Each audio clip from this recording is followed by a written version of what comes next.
Entonces, el deseo, el llamado al pastorado tiene que ver con un deseo intenso por servir a Dios. El problema es que ustedes saben, nuestros deseos no son muy confiables, son subjetivos. Y nosotros vemos en la Biblia que dice que confía en su propio corazón es necio, mas el que camina en sabiduría será librado, ¿no? Proverbios dice eso. Vemos allá en Santiago capítulo 3, cuando dice, no os hagáis maestros muchos de vosotros, sabiendo que recibiréis mayor condenación.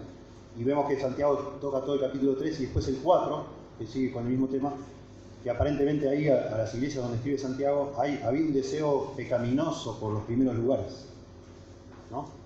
Cuando habla de esta sabiduría, esto no es sabiduría, es animal, terrenal y diabólica, cuando genera contención. Y sabemos en nuestra experiencia que hay gente que desea los primeros puestos, siempre pasó eso. Hay gente que le gusta estar al frente, le gusta mandar, no le gusta que le digan lo que tiene que hacer. Entonces hay gente que desea también, por supuesto, el ministerio, pero no de una manera apropiada. Entonces es muy importante que ese deseo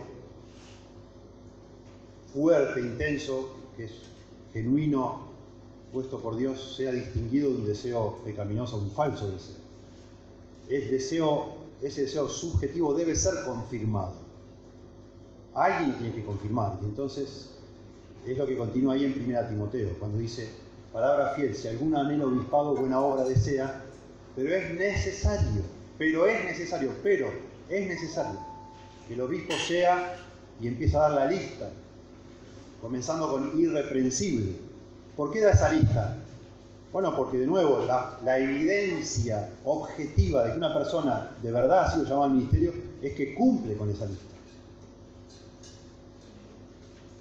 Eso es lo que es. Históricamente se habla del llamado interno y el llamado externo. El deseo fuerte, irresistible, es el llamado interno. Dios pone en mi corazón. Pero el llamado externo es el que confirma la iglesia. Personas fuera de vos y fuera de mí tienen que chequear y decir, realmente este hombre está llamado al ministerio. Yo lo veo. Y lo que chequea la iglesia, lo vemos ahí por la lista, es que uno tiene el carácter para ser pastor. Otras personas dan testimonio de que la mano de Dios está sobre tu vida. La salvación es por gracia, la santificación que es una obra de Dios. Que nosotros podamos calificar es una gracia de Dios, por supuesto. Dios nos ha llamado al ministerio y nos ha capacitado para hacerlo. Y nos hace que podamos calificar. Así lo entendía Pablo. Cuando dice, por ejemplo, en 1 Corintios 7, dice, pero doy mi parecer como uno que ha hallado misericordia para ser fiel en el ministerio, para ser fiel al Señor. Entendemos eso. Ninguno de nosotros somos superiores a nadie, no somos mejores que nadie.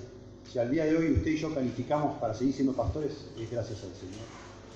Pero si no calificamos, no podemos ser pastores, no deberíamos serlo. Y está ahí. Pablo le da a Timoteo y le da a Tito listas similares para que pongan en orden las cosas en la iglesia, porque hay gente que estaba en el ministerio que no debía estar. Entonces, la lista objetiva, de alguna manera, es para comprobar que esa persona realmente ha sido puesta por Dios, ha sido llamada, otra vez, cumpliendo con esas calificaciones. Esa experiencia subjetiva del llamado debe ser convalidada, verificada por otras personas, por los líderes de la iglesia y por la iglesia en sí. ¿Sí? Tanto en el carácter como en el fruto de tu ministerio, de mi ministerio. ¿Sí? Así lo vemos en el libro de Hechos. Dios ha utilizado siempre a su iglesia para apartar personas, para decir, bueno, este es llamado. La iglesia solo de alguna manera reconoce lo que Dios ha hecho, pero eso es evidente para todos. A veces hay personas, lamentablemente, se ve mucho eso en el mundo evangélico, que se creen más de lo que son, ¿no? Y vienen, un día te aparece tu iglesia, uno dice, no, yo soy el fulano, el profeta no sé qué, o no sé qué, vengo de por allá, no sé qué. Y se autoproclama y se nombra, y resulta que después averiguás y tiene un prontuario, ha dejado un tendal de problemas por todos lados. ¿Sí o no? Claro que sí. Por supuesto que sí. Personas, no sé, hay personas que tienen hasta, a uno le sorprende, ¿no? A mí siempre me han sorprendido las personas narcisistas que se creen y hablan de sí mismos, que superan. Yo digo, wow, yo no me atrevería a hablar así de mí mismo jamás. Se me caería la cara de vergüenza, pero hay gente que no tiene vergüenza.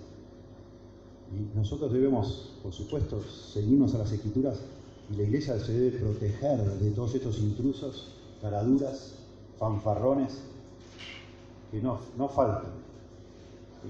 Por eso es muy importante que alguien me diga, no, Dios me ha llamado al ministerio, yo siento, bueno, qué lindo, ¿verdad? Excelente. Por favor, limpiar los baños. Hacé esto, hacé lo otro. Vamos a ver quién somos. Vamos a ver. La iglesia debe, de alguna manera, ratificar que ese llamado existe. Y por eso Pablo le instruye a Timoteo y a Tito en ese sentido. ¿Sí? Dice, por ejemplo, en Hechos 13, verso 1 al 3. Había entonces en la iglesia que estaba en Antioquía profetas y maestros. Bernabé, Simón el que llamaban Níger, Lucio de Cirene, Manaén, el que se había criado junto con Herodes el tetrarca, y Saulo. Ministrando estos al Señor y ayunando, dijo el Espíritu Santo, apartadme a Bernabé y a Saulo para la obra a que los he llamado. Entonces, habiendo ayunado y orado, les impusieron las manos y les despidieron.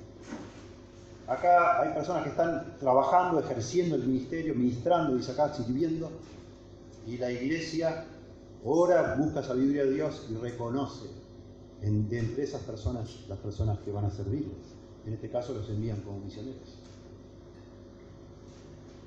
Cuando Pablo llega a Derbe y a Listra, dice Hechos 16, he aquí había allí un cierto discípulo llamado Timoteo, hijo de una mujer judía creyente, pero de padre griego, y daban buen testimonio de él los hermanos que estaban en Listra y en Iconio.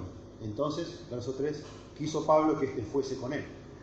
Siempre es así, ese es el patrón. No que una persona me diga, no, porque yo, ok, vamos a ver, voy a hablar con tu pastor. ¿En qué iglesia te congregás? ¿Dónde estás vos? ¿Qué dice tu iglesia? ¿Dónde estás sirviendo? ¿Qué dicen los líderes de la iglesia? No, yo no me congrego en ningún lado. ¿Por qué? No, pues es un desastre, todas las iglesias son un desastre en día. Bueno, congregate acá. No, vivo muy lejos. No, qué sé yo. Hermano. No, yo solo quería, pastor, la cobertura. ¿Qué cobertura? ¿Qué es eso? Cobertura nada, hermano. Tenés que estar en una iglesia, sometete a alguien. ¿Quién sos vos? ¿Verdad? ¿Sí o no? No sé cómo es acá en Uruguay, pero el mundo evangélico se ha hecho una cosa tan ambigua, tan extraño todo. Las escrituras son tan claras. ¿No? Y nosotros mismos, o sea, no hablemos tanto de otros, nosotros mismos necesitamos que alguien confirme esto que nos está pasando dentro. Porque de nuevo, esto es tan sagrado, tan importante, esto me va a sostener en los momentos duros. Y no porque a mí me pareció que yo era llamado y yo me autonombré algo, no. Lo vieron los hermanos. Yo serví, empecé, no sé, en el ministerio de niños, empecé con esto, hacía lo otro, y fueron viendo y me fueron dando oportunidades y fueron probando ese supuesto llamado, ¿no? Y hasta que al final un día dijeron, hermano, qué bendición, nos gustaría que nos ayude con esta área. El que fiel en lo poco, sobre mucho le pondré. Y hemos ido atravesando todo ese proceso donde se ha puesto a prueba ese deseo intenso. Y ese llamado de Dios que viene junto con dones, con una capacidad que Dios nos da, tanto de carácter como ministerial, de habilidad. Por eso dice apto para enseñar, retenedor de la palabra fiel tal como ha sido enseñada, para que pueda corregir, etcétera, etcétera. Todo eso viene junto con este deseo. Tiene que haber entonces la contraparte objetiva de otros que dicen, la mano de Dios está sobre tu vida. Sí que lo vemos. Claro que sí. En el caso de Timoteo dice que al final Pablo lo llevó, por supuesto, lo tuvo ahí como un aprendiz. Y al final cuando él escribe en 1 Timoteo, él habla de la imposición de manos por el presbiterio. En algún momento la iglesia lo ratificó a Timoteo como un líder. Y sabemos que fue el sucesor de alguna manera de Pablo, de su ministerio, pero hubo personas que tuvieron que aprobar que eso fuera así. Muy importante, ¿verdad? Yo no sé, de nuevo, No estaría bueno limitar este retiro a tratar de darle ánimo a ustedes, nada más, no es eso, no sé yo. De pronto alguno de ustedes está desanimado, pero no todos. Vamos a las Escrituras siempre en todo sentido, lo que necesitemos Dios sabrá, pero necesitamos siempre dirección. Yo he cometido errores en mis 30 años de pastorado en esa iglesia donde estoy, he cometido errores exaltando a personas que no debía exaltar, que me lastimaron y mucho, ¿verdad? Y me imagino que probablemente ustedes también, con ese afán de pronto delegar y hacer más cosas, y enseguida una persona sobresale, en mi caso particular, mis errores. Siempre me fascinó una persona que tenía curiosidad por aprender. Yo decía, qué bendición, Dios, gracias. Por fin uno quiere estudiar, quiere aprender. Y le empezaba a enseñar. Y le decía, hey, necesitamos, no, eso yo no. No, eso. Perdóname, Alejandro, pero eso no me parece. ¿Por qué? No estoy de acuerdo. No, bueno, está bien. Y así, pero sí, estudiar sí. Y después, hermano, necesitamos servir en esto. No, ¿sabes qué? Perdón. Servicio cero. Cero servicio. Todo quería aprender. Bueno, se fue un día a la iglesia y se llevó un montón de gente. Gracias a Dios todos fueron volviendo a poco, pero el hombre no. Falta de sabiduría de mi parte. No impongas con ligereza las manos sobre nada. Todo hay que confirmar. Así se ven las Escrituras. ¿Sí? Dice Alexander Strauch, que ha escrito sobre el liderazgo bíblico de ancianos. Material muy bueno que él tiene. Dice, no hay algo como un deseo para el liderazgo puesto por el Espíritu, sin la evidencia correspondiente de un servicio abnegado y solícito, y amor por la palabra de Dios. El liderazgo de ancianos es una tarea agotadora, no solamente una posición más en un equipo de decisión. De hecho, cuanto más firme sea el deseo de un hombre por el liderazgo de ancianos, por ser anciano, pastor, anciano, obispo es lo mismo, más fuerte será su liderazgo y su amor por la gente y por la palabra de Dios. Se debe ver eso. Lo tenemos que ver en la persona que dice que Dios le llamó. Tiene que amar a la iglesia, como decíamos hoy, amar a las personas, amar la palabra, amar a Dios. Y eso se manifiesta en acciones concretas, en un trabajo abnegado y en un carácter irreprensible, por supuesto. No vamos a repasar la lista del carácter del pastor, siempre vale la pena verlo. Ustedes saben, es muy importante. Yo tengo para mí que en nuestro mundo evangélico, en general, en cualquier país, hay tanta necesidad de líderes que a veces hay personas que en algún momento de su vida dejan de calificar y se los deja igual porque no tenemos a nadie a quien poner. Y no creo que esté bien eso, no es bíblico. Por eso está esos requisitos ahí. Y eso empieza a traer un montón de otros problemas. Y trae, por supuesto, reproches sobre la causa de Cristo. No puede ser que un hermano esté pastoreando en la iglesia si no califica. Si no es un hombre honesto, sobrio, prudente, etc. Marido de una sola mujer, que gobierne bien su casa, irreprensible, con buen testimonio de los de afuera. Hay cosas que no deberían ser.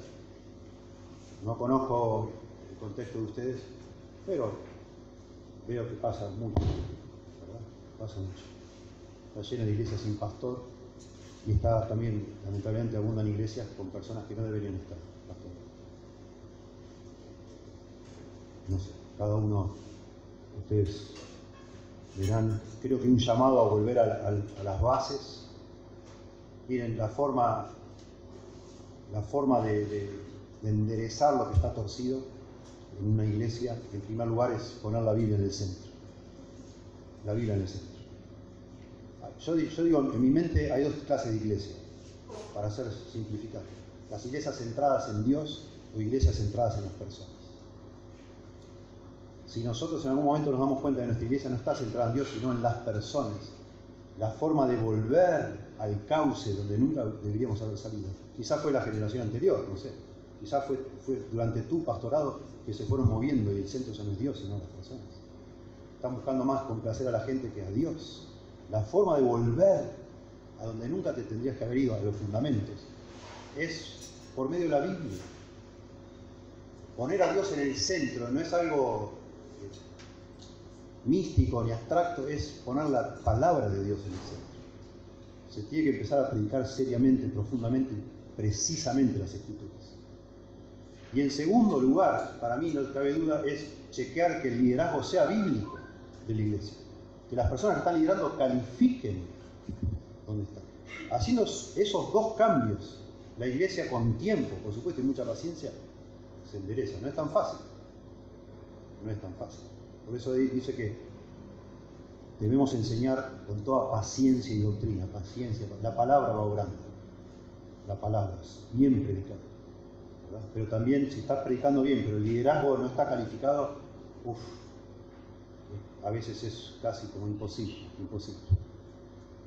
Cada uno sabrá, yo no sé cómo cada uno se organiza. Nosotros, siendo una iglesia bautista por años, era yo el único pastor y teníamos diáconos. Yo hoy en día, nosotros hoy en día hemos ido modificando nuestra constitución por medio de asambleas, como corresponden nuestros estatutos, y tenemos liderazgo con ancianos. No soy el único, yo soy pastor en la iglesia, tiempo completo, pero somos 4 ancianos, los 4 predicamos, y todo me someto a otros. Yo no soy el capanga, digamos así, el caudillo que hace y deshace, porque eso es peligrosísimo, ¿verdad? Y de nuevo, una vez uno de los ancianos me dijo: Alejandro, yo quiero renunciar. Y digo, ¿por qué? Y porque se me complicó el trabajo y casi no tengo tiempo para estar en la iglesia. Digo, no renuncies, porque vos calificás, bíblicamente calificás. En ese momento éramos 2 ancianos, él quería renunciar. Digo, yo no quiero ser el único anciano. Es verdad que no me estás ayudando demasiado, yo lo sé, lo veo. No estamos compartiendo la carga tanto. Pero vos sos el único en toda la congregación que me puede llamar la atención y decir: Alejandro, tenemos que hablar. ¿Qué estás haciendo, Alejandro? Te vi el otro día con él, por ejemplo. Te vi el otro día hablando con tu esposa y la trataste mal. ¿Qué está pasando en tu casa, Alejandro? ¿Qué onda? ¿Quién sos vos? ¿Qué te veo orgulloso? ¿Por qué hablas tanto con esta chica, esta jovencita? Cuidado, Alejandro. ¿No? Por decir, yo digo, Hugo se llama, no renuncies. Ya va a mejorar tu trabajo, pero aunque sea vos, aunque sea ahora tu función es controlarme a mí. Aunque sea eso, controlame. Yo no puedo, no quiero estar solo acá, no debo. ¿Verdad? En fin, es un paréntesis, ¿no? Una digresión, pero es muy importante que las cosas se hagan como Dios quiere, en orden. Y que estemos, que califiquemos y estemos en el contexto donde nos podamos proteger unos a otros, conociendo la tendencia de nuestro corazón. El hecho de que Dios me haya llamado a mí al ministerio y a vos no nos hace infalibles ni impecables. Como Dios me llamó, Dios va a hacer todo lo posible para que yo no me aparte o no me desvíe o no haga nada que ver. La historia muestra que no, obviamente que no. Está lleno de pastores, tristemente, que caen en adulterio, que se meten en asuntos no santos con el dinero, etcétera, etcétera. Todos sabemos, ¿verdad? Y me imagino que en esta comunión que usted tiene de pastores hay un peso enorme por la denominación, para que todo esté firme, que prevalezca, digamos así, que continúe, que no se nos venga cayendo abajo todo lo que con tanto esfuerzo y trabajo Dios ha permitido que se construya, y es responsabilidad en cada generación de las cosas que sean en orden. Y parte de eso es esto, de que los que están al frente califiquen en lo que están haciendo. Tengan un llamado, pero ese llamado se evidencia otra vez, en que uno está y califica. Veremos, y hay preguntas en lo que continúa después, en las preguntas podemos hablar, ¿no? Pero interesante, entre todos estos requisitos, dice apto para enseñar. Solo pensemos en un momento, eso tiene que ver con una habilidad. Alguien ha dicho claramente, hay más o menos 30 requisitos entre las 2 listas de Tito, capítulo 1, y de Timoteo 3.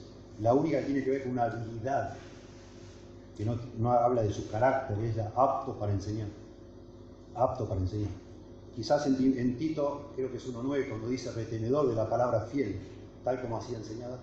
Quizás tiene que ver con esto, pero no es tanto la habilidad, sino el tema de, otra vez, del conocimiento bíblico, del teológico, retenedor de la palabra fiel. Bueno, de nuevo, una persona que dice que es llamada tiene que tener cierta habilidad, dada por Dios, es obvio, para enseñar, porque pastorear es enseñar a las ovejas. Darle de comer a la oveja es con la palabra de Dios. Si no puede enseñar, si nadie lo entiende, si no es clara, uno se pregunta, ¿de verdad Dios lo ha llamado al ministerio? Porque el ministerio sinónimo de pastorear es enseñar. Dice Spurgeon, si un hombre tiene el llamamiento a predicar, poseerá cierto grado de capacidad para hablar, para explicar, para enseñar, la cual irá cultivando y aumentando, obvio. Lógico que sí. Si en un principio carece de cierta medida del don de la palabra, no es probable que vaya a adquirirlo jamás. Algo en germen, digamos así. Cuando uno empieza el ministerio, de pronto no es un gran maestro, falta mucha experiencia, faltan horas de vuelo, ¿verdad? Falta la habilidad, falta conocimiento, pero tiene que haber algo ahí como en germen, se vislumbra que el hombre va a ser un maestro, va a poder enseñar. Sí. Adelante. Me quedé un poquito con lo que dijiste atrás. Dale. El tema del cuerpo de ancianos. Sí. ¿No? Hay ancianos que no tienen por qué predicar y enseñar. Según Timoteo 5:17. Viste que ahora dice que los que sean dignos de doble honor, los que trabajan en predicar y enseñar. Sí, correcto. Pero hay otros dentro del cuerpo de ancianos que tienen los requisitos. Sí. Que les sirven como un modelo para la iglesia. O sea, Sí. un modelo matrimonial, familiar. Correcto. Quizás puede trabajar en consejería, en la administración de la iglesia. Sí, señor. Y no necesariamente en enseñar y predicar. Así es. Sí, sí. Creo que no es un modelo que se reproduzca mucho en Uruguay. No es que dentro del liderazgo como que sí o sí tiene que predicar o enseñar. No, entiendo. ¿Y qué es lo que digo? Sí, perfecto. Que pueda estar dentro del equipo de liderazgo con los requisitos bíblicos. Sí. Y no se le tiene por qué imponer a esa persona que tiene que predicar y enseñar, sino que sea un referente para la comunidad, para la familia de la fe, Sí. que con su ejemplo, consejo, etcétera, otras funciones, Sí. puede ser realmente de mucha edificación para toda la congregación.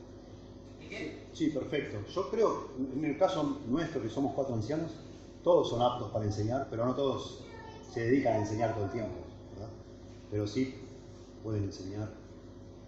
Si se entiende cuando enseñan, tienen claridad, tienen conocimiento bíblico, ¿verdad? Porque el problema que está en la lista de requisitos es necesario, dice, y da toda la lista.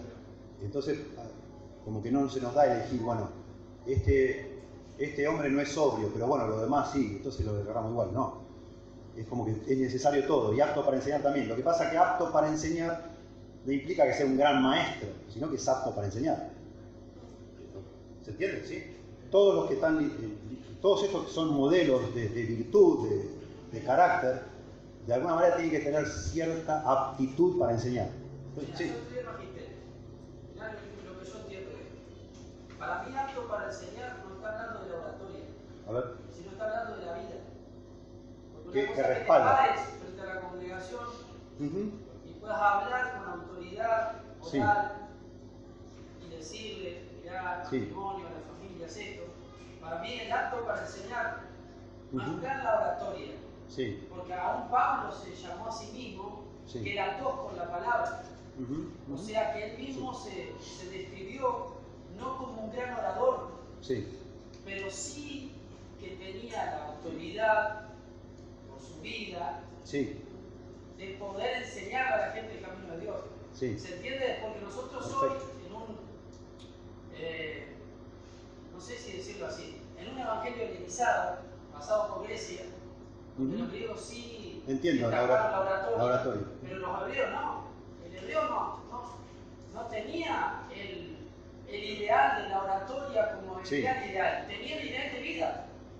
Comprendo. O sea, comprendo, perfecto. Mirá, hay un ejemplo muy lindo para mí. Yo estuve el año pasado en Puerto Montt, en Chile, y me hospedó un hombre que es tartamudo. Y él tomó el ancianato, el pastorado de una iglesia. No le gusta que le digan pastor, pero él está pastoreando en la iglesia. ¿Era Moisés? Sí, tartamudo es. Y yo fui a dar una conferencia y todo el tiempo presidió otro hermano de la isla de Chiloé, que vino de la isla, bueno, él presidía. Pero estábamos en la iglesia donde el tartamudo es pastor. Y yo fascinado en su casa todas las noches, la verdad una bendición, cenando con él, conversando, un hombre que ama al Señor, conoce la palabra. Y él contándome, mirá, yo tengo este problema desde chico, así, me explicaba así, todo el tiempo tranquilamente hablando de eso. El último día de la conferencia, al final él se paró y, tartamudeando desde el púlpito, empezó a decir algo y explicó de nuevo, la gente ya lo conoce, pero explicó, yo soy tartamudo, y dijo papá, y dijo cosas que a mí me quebrantaron completamente. Me tocó el corazón, pero ese hombre es capaz de articular lo que cree, sus convicciones, aunque le cuesta hablar, pero fue claro, tuvo un orden lógico todo lo que dijo, tocó el corazón mío y yo creo que cada persona, ¿verdad? Más allá de las circunstancias de verlo tartamudo, creo que hasta te afecta todavía más porque decís, qué bendición, Señor, que usas una persona así. ¿Y qué hago yo que estoy acá sentado? Me imagino gente pensando, yo que, como Moisés, ¿no? Como que a lo mejor alguien dijo, no, yo no, Señor, porque me da vergüenza, ¿qué van a pensar de mí? Hay gente que ni se anima a estar acá adelante porque tiene miedo, ¿verdad? Y verlo ahí era un impacto, pero el hombre es apto para enseñar, a pesar de esa limitación. Y exactamente, de pronto en Grecia ese hombre no lo hubieran dejado ni abrir la boca, ¿verdad? Por todo ese amor por la oratoria. Pablo mismo dice, cuando fui a vosotros, a los corintios, me propuse no saber nada entre vosotros, sino solamente a Cristo y a este crucificado, para que vuestra fe no esté fundada en la sabiduría de los hombres, sino en el poder de Dios. Ojo también con las personas que son unos maestros hablando, pero su vida es un desastre. No está la Biblia ni nosotros jamás implicando que la evidencia que hay es un pastor que es un capo hablando, ¿no? Para nada. ¿Sí? Pero acá dice apto para enseñar, y sí tiene que ver con que su vida respalde, por supuesto, pero no es solamente eso, porque todos los demás requisitos hablan de su vida. ¿Para qué agregar apto para enseñar? Si ya con irreprensible alcanzaba. Tiene que ver con una capacidad de poder comunicar la verdad, porque la iglesia se edifica con la palabra. Porque esa es la función principal del pastor, predicar, enseñar. Es así. La iglesia existe para defender la verdad y así se hace, enseñando, predicando. ¿Sí? Sí. Lo podemos dejar para las preguntas y respuestas, encantado, ¿eh? Pero así, lo enviamos acá. ¿Está bien? Dale. Anotá ahí y nos enfocamos. Por favor. Les invito de nuevo, les sugiero, les animo a conseguir, discurso a mis estudiantes, hasta está por todos lados el PDF, me imagino, un libro viejo, hermoso. Cuando Spurgeon habla del llamado al pastorado y la parte que habla, porque él tenía una escuela de pastores, cuando justamente va él rechazando candidatos, porque él quería seleccionar solamente a los que... Él tenía claro que el pastor, ningún seminario hace a un pastor, Dios llama a alguien al pastorado. Entonces él quería en lo posible solamente admitir alumnos que tenían un claro llamado al ministerio. Entonces venían personas que según Spurgeon, según su sabiduría, no le parecía que eran llamados al pastorado. Y él trataba de ver esa habilidad, cierta habilidad para enseñar. Dice Spurgeon, si un hombre tiene el llamamiento a predicar, poseerá cierto grado de capacidad para hablar, la cual irá cultivando y aumentando. Sí o sí. Y entonces empieza a hablar de la persona, en aquel momento no había equipo de sonido, nada, dice, había personas que le digo, habla más fuerte, y hablaba más fuerte, y no, yo no lo escucho, habla más fuerte. Y decía, discúlpeme, pero acá no venga a estudiar acá, porque usted no lo puede escuchar nadie. No puede. Y le decía él, y hasta es muy irónico, escucha, ¿usted piensa que Dios quería que los hipopótamos vuelen? Literalmente estoy diciendo, así dice. Y no, dice la persona. Y bueno, si Dios hubiera querido que usted sea predicador, le hubiera dado pulmones un poco más grandes. Así decía Spurgeon, un poco fuerte y muy práctico. Miren,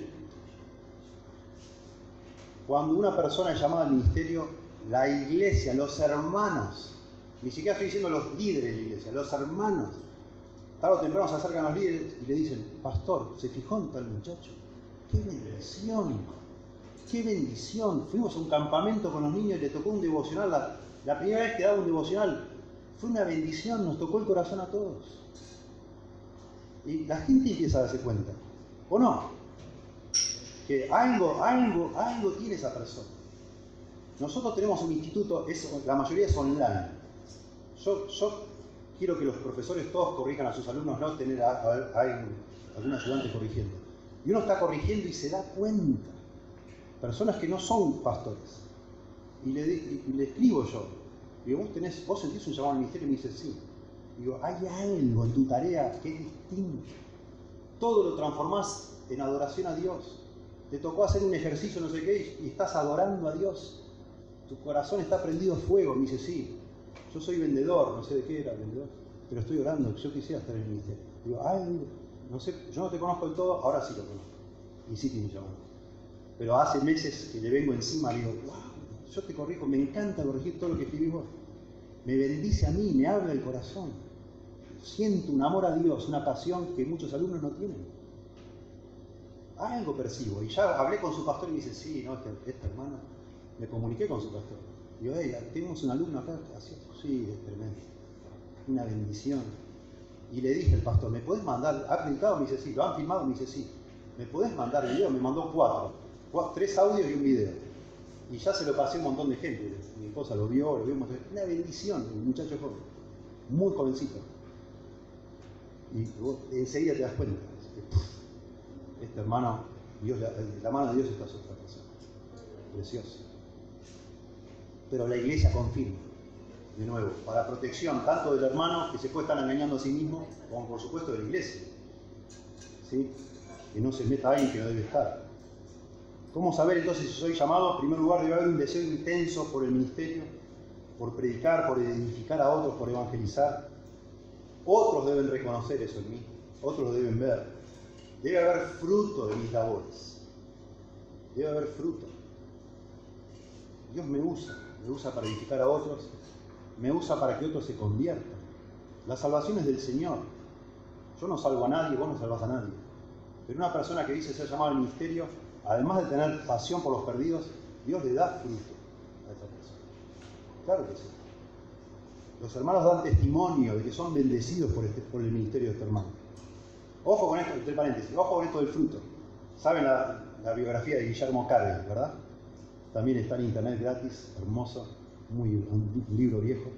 El hombre estuvo 7 años predicando en la India hasta tener un convertido, después de 7 años. 7 años, un convertido. Mi hija, que fue a la escuela secundaria en Los Ángeles, se había hecho amiga de una joven, hija de padres indios, hindúes.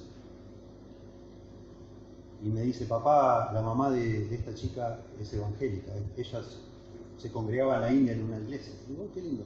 Bueno, un día la voy a buscar a mi hija a la casa de esta chica y bajo del auto y le digo, señora, mucho gusto, yo soy pastor en Argentina. Me dijo mi hija que usted se convirtió en la India. Me dice, sí. Le digo, una curiosidad que siempre tuve. ¿Usted sabe algo de Guillermo Carey? Y me dice, sí, claro, obvio. Le digo, y dígame, porque yo he leído que la iglesia que Guillermo Carey fundó en la India todavía existe. ¿Es verdad? Me dice, sí, claro que es verdad. ¿Nunca se cerraron las puertas de la iglesia? No, nunca. Sigue estando en pie. ¡Qué bendición! Y estuvo 7 años para tener un convertido. Y recibía cartas, lean la biografía, recibía cartas desde Inglaterra diciendo, ¿qué pasa? ¿Qué está pasando? Discutían en Inglaterra en los salones, la asociación misionera decían, che, les mandamos, ¿no? Le seguimos sosteniendo a este hombre, es un desastre. No tiene fruto. ¿Qué hacemos con este hombre? Y le mandaban cartas. Y él contesta una carta, una frase que a mí me bendijo tanto. En una carta él pone a estos de la Sociedad Misionera de Londres: si no soy tan eficiente, al menos soy más eficiente que un ausente, que un nadie. Impresionante. A mí eso me ha bendecido mucho.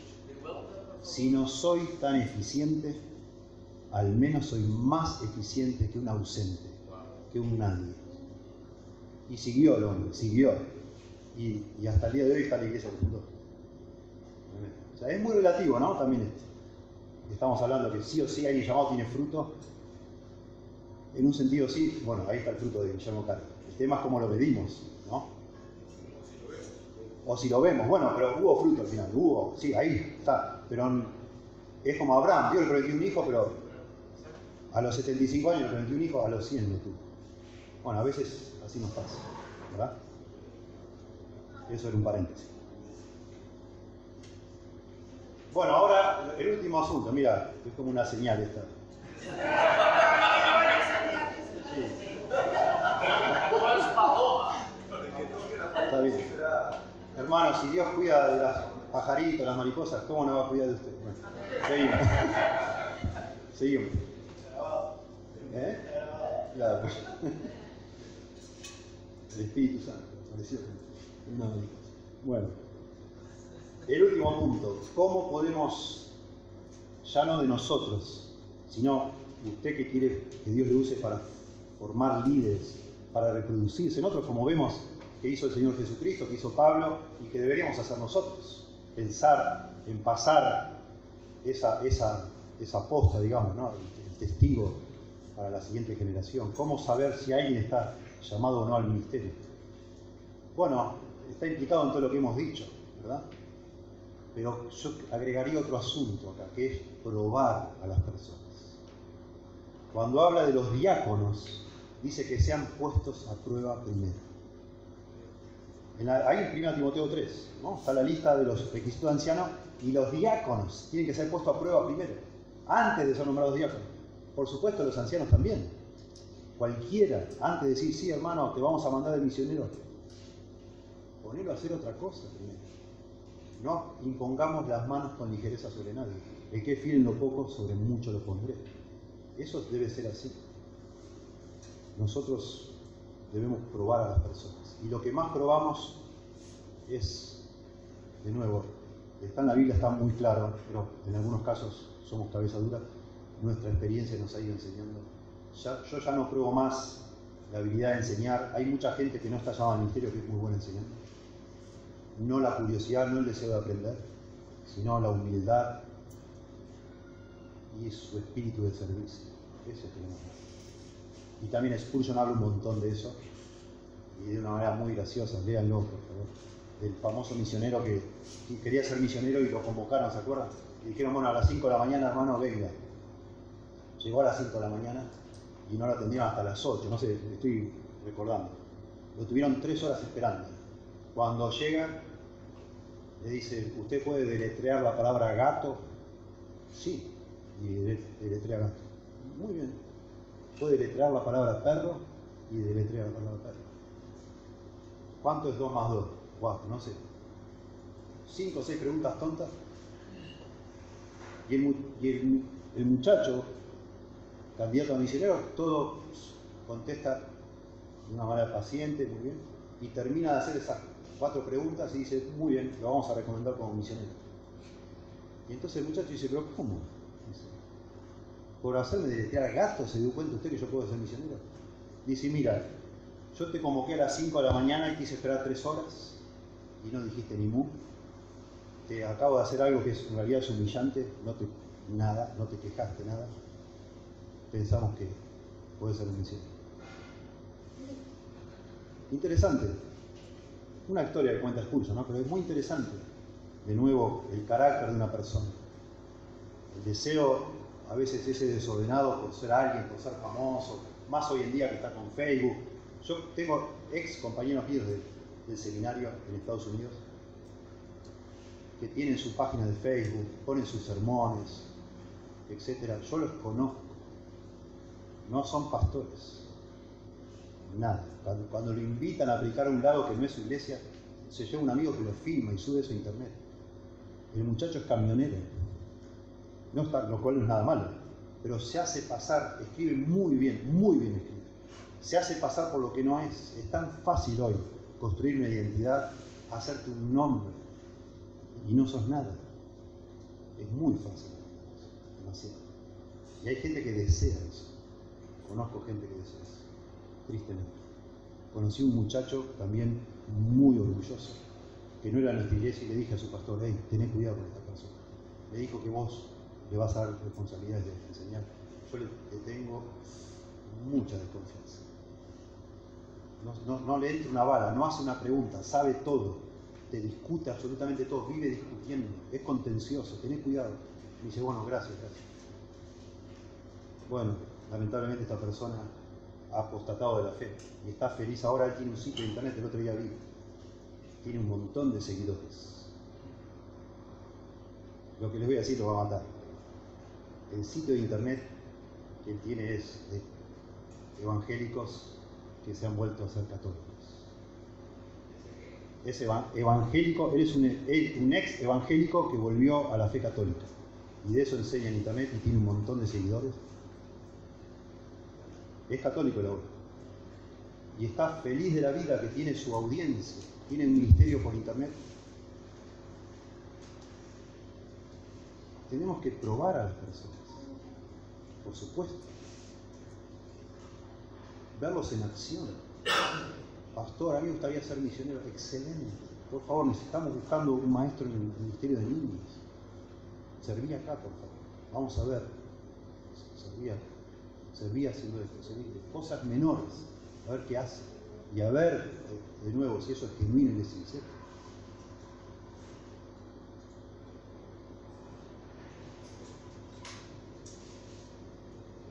No solo vemos lo que un hombre es o lo que podría llegar a ser, sino que buscamos ver lo que se encuentra haciendo en este momento. Eso nos ayuda a medir su verdadero anhelo.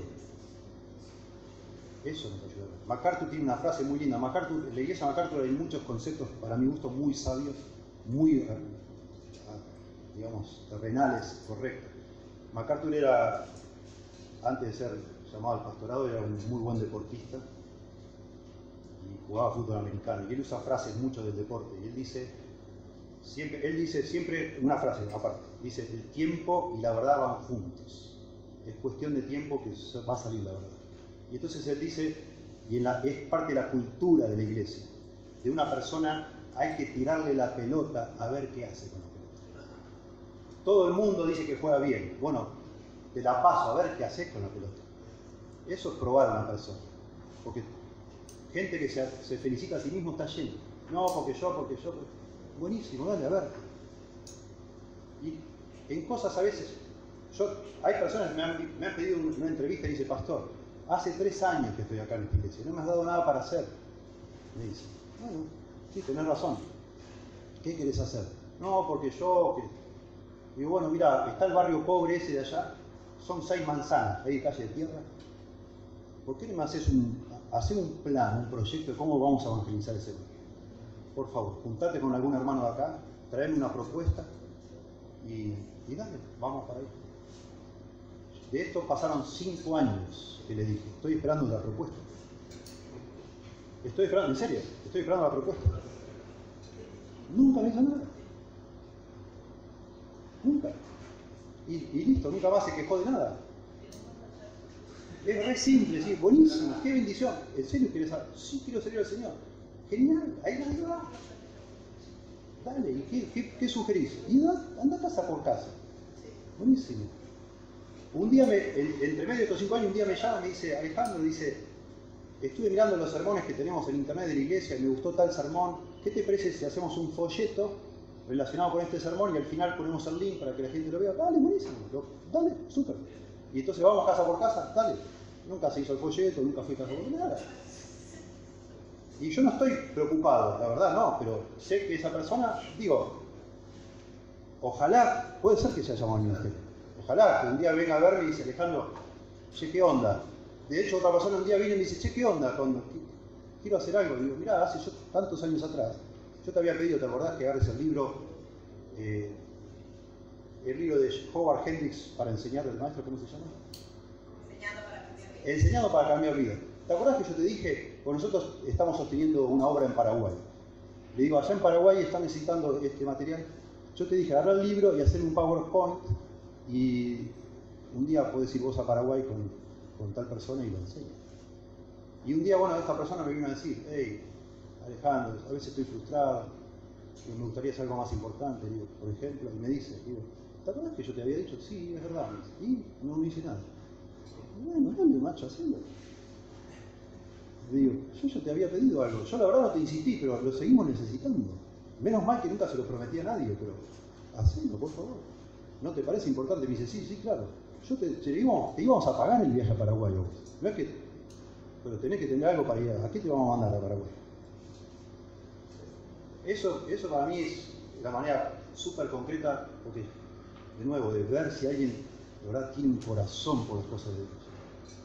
Tomá, a ver qué haces. Y a veces no pasa nada, y a veces sí, tremendo. Y le volvés a dar, y le volvés a dar. Y llegás, en un momento mirás para atrás y dices, che, este hombre no falla nunca. Todo lo que le pedimos, sea desde resolver esto que estaba derrumbrado ahí, que estaba oxidado, le puso el antióxido, hasta esto, todo, en todas las áreas que le hemos metido, en todo, es el comodín de la iglesia, no falla una.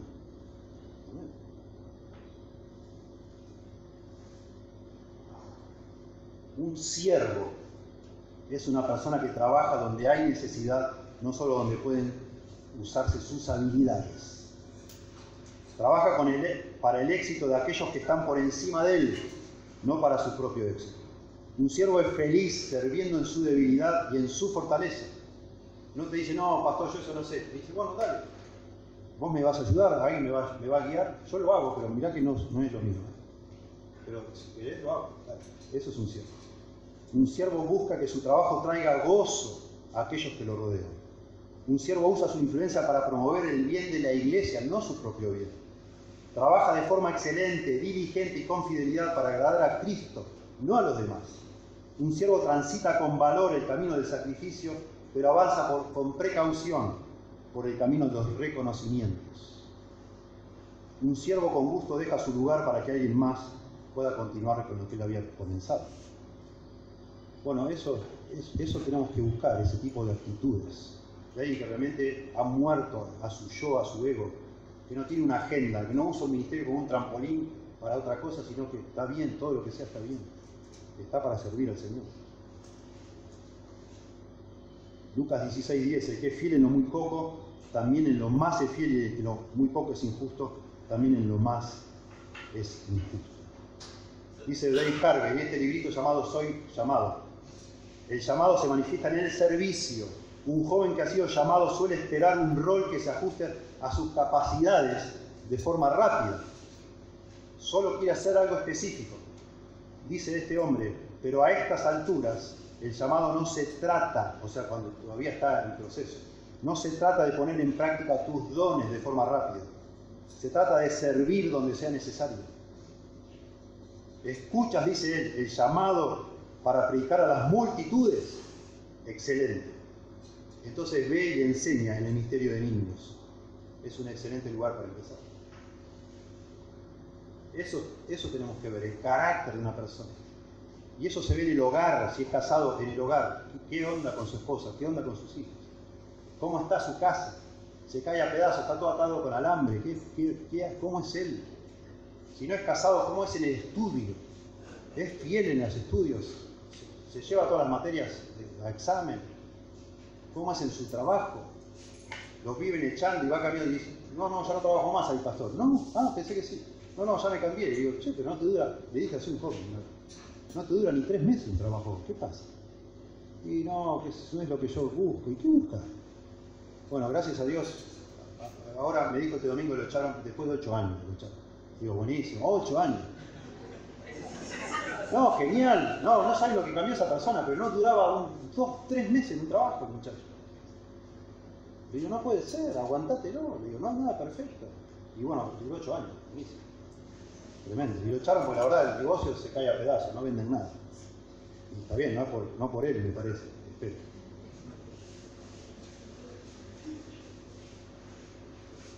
Hay que esperar.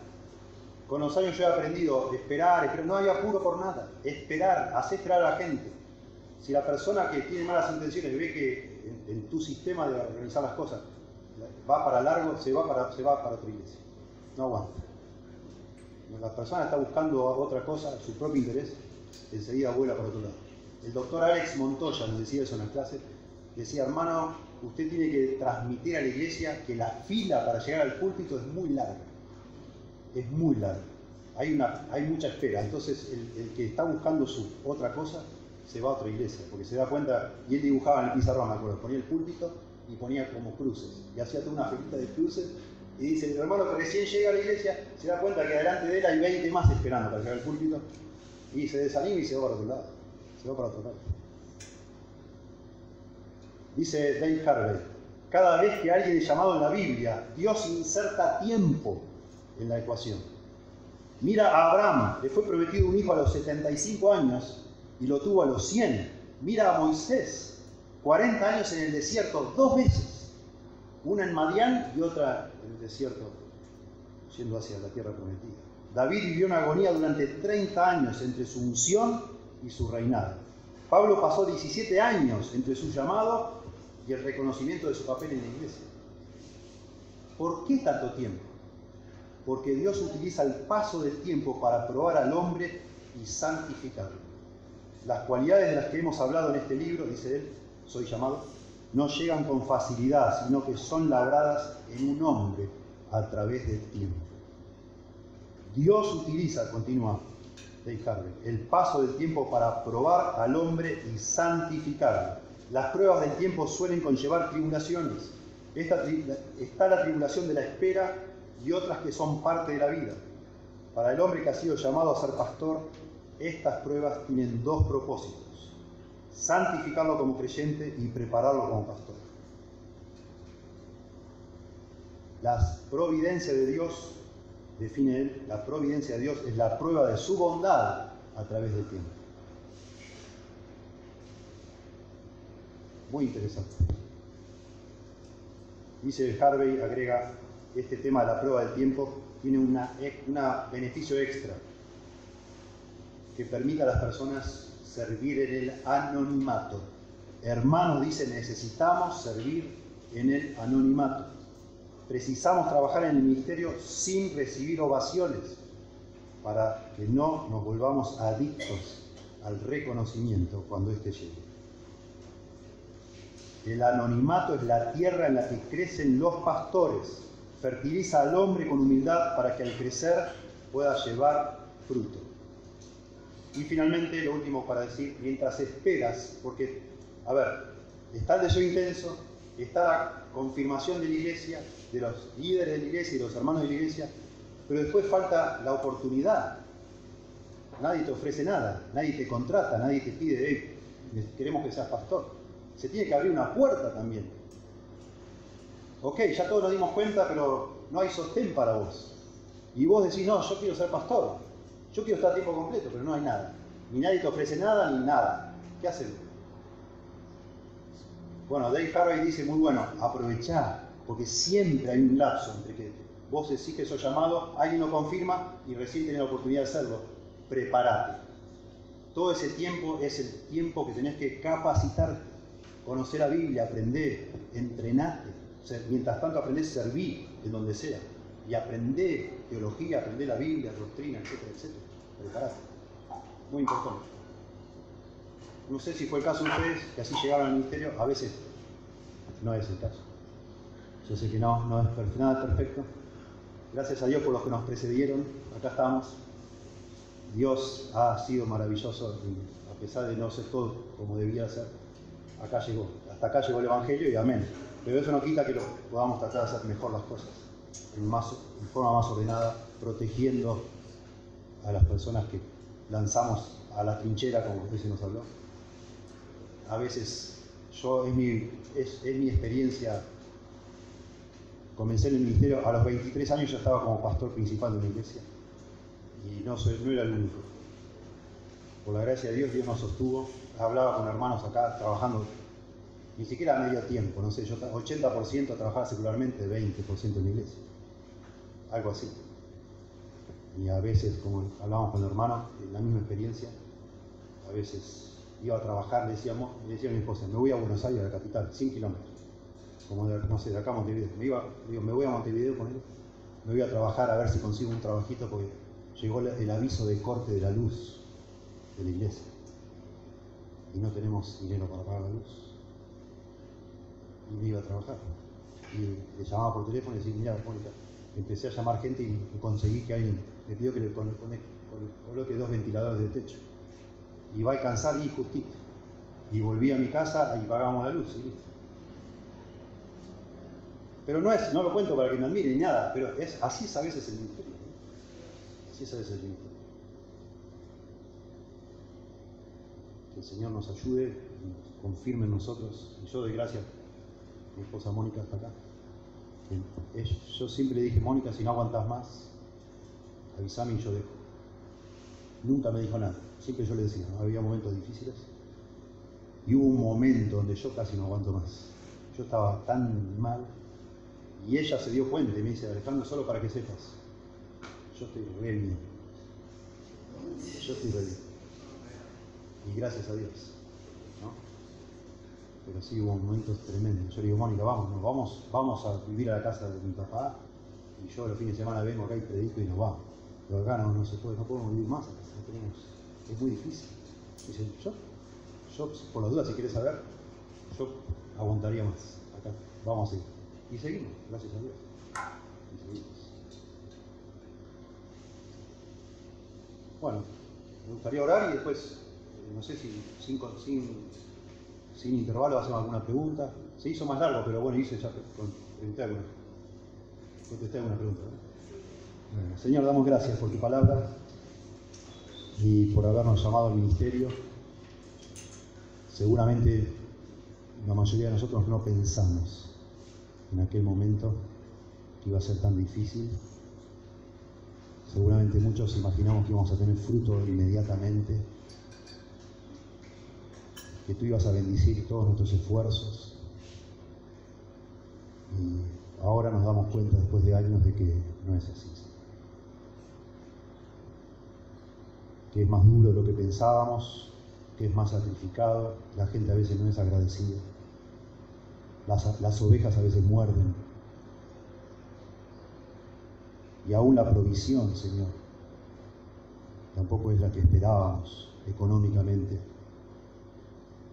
ni las fuerzas, ni el ánimo, pero aquí estamos, Señor, convencidos de que estamos haciendo tu obra, que tú nos has llamado y que vale la pena, Señor.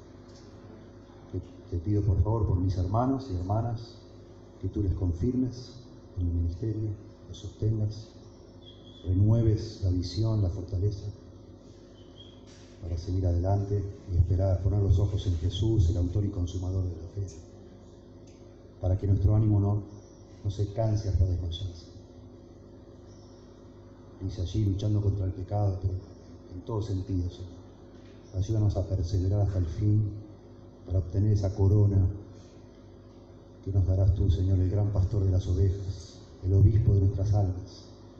Señor, ayúdanos a perseverar en el ministerio, a purificar nuestros corazones de motivaciones egoístas, humanas, de la vanagloria, del deseo de sobresalir, de ser conocidos. Ayúdanos, Señor, a motivarnos con esa palmada que se nos promete: bien hecho, buen siervo y fiel.